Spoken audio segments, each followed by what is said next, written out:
প্রিয় শিক্ষার্থীরা, তোমরা শুভেচ্ছা নিও। আশা করি তোমরা ভালো আছো। এই বছর 2025-26 শিক্ষাবর্ষে যারা বিভিন্ন বিশ্ববিদ্যালয়ে ভর্তি পরীক্ষা দিচ্ছ তাদেরকে শুভেচ্ছা জানাচ্ছি। আজকে আমি দেখাবো ঢাকা বিশ্ববিদ্যালয়ে গত 2 বছরে অর্থাৎ 24-25 এবং 23-24 শিক্ষাবর্ষে উদ্ভিদ বিজ্ঞান বিষয়ের 11তম অধ্যায় জীব প্রযুক্তি অধ্যায় থেকে যে প্রশ্ন হয়েছে সেই প্রশ্নগুলোর উত্তর ব্যাখ্যা সহ। আশা করি তোমাদের ভর্তি পরীক্ষায় এই ভিডিওটা খুবই কাজে দিবে। তাহলে শুরু করা যাক। প্রথম যে প্রশ্নটা আছে যে ভুট্টাকে খরা প্রতিরোধী উদ্ভিদ হিসেবে তৈরি করতে কোন জিনটি ব্যবহার করা হয়। এখানে অপশন 4টি আছে, 4টার মধ্যে ঘতে যেটা আছে সিএসপিবি, এই জিনটাই ব্যবহার করা হয় ভুট্টাকে খরা প্রতিরোধী উদ্ভিদ হিসেবে তৈরি করতে।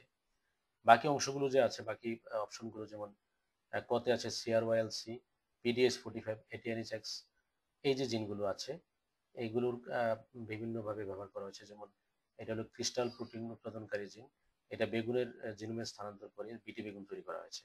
আরেকটা আছে পিডিএস45, এটা লবণ প্রতিরোধী পিনাট তৈরি করা হয়েছে। পিনাট, যেটা আমরা যেটা বাদাম বলি পিনাট, এটা তৈরি করা হয়েছে এই জিনটাকে ব্যবহার করে। তারপরে এটিএনএইচএক্স, এই যে এই জিনটাও এটা অ্যারাবিডোপসিস থেকে নেওয়া জিন। এটাও কিন্তু লবণ প্রতিরোধী পিনাট তৈরিতে এটা ব্যবহার করা হয়েছে। পরের প্রশ্ন, দেশে কোন জিএমও ফসলটি সরকার অনুমোদন দিয়েছে? জিএম ফসল বলতে আমরা জানি জেনেটিক্যালি মডিফাইড যে ফসল, যেমন বিটি ব্রিঞ্জাল। বিটি ব্রিঞ্জালের একটা জিএম ফসল, হ্যাঁ, এইটা সরকার অনুমোদন দিয়েছে। এটার সরকার যে অনুমোদন দিয়েছে এটা সালটা হলো 2014 সালে এটা অনুমোদন দিয়েছে।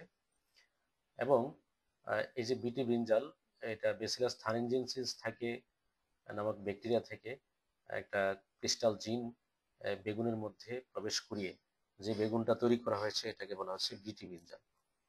এটা এই বেগুনটা পোকামাকড় প্রতিরোধী একটা বেগুন।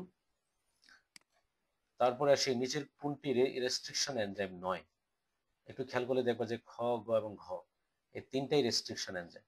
ইকোআরআই, হিন্ড3, তারপরে বিএমএইচআই, এই যেগুলো হলো রেস্ট্রিকশন এনজাইম।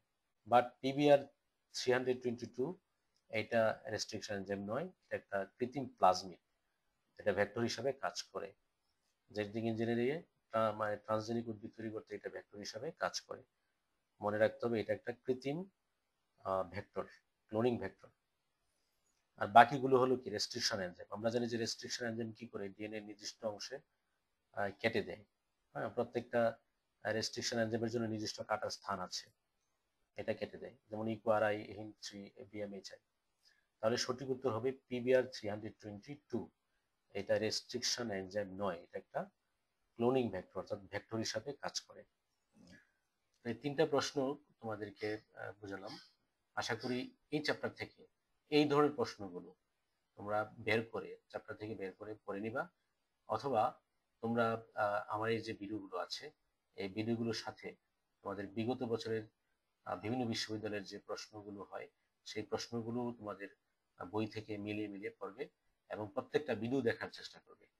আজকে পর্যন্তই। তোমাদের সুস্বাস্থ্য মঙ্গল কামনা করছি। ধন্যবাদ।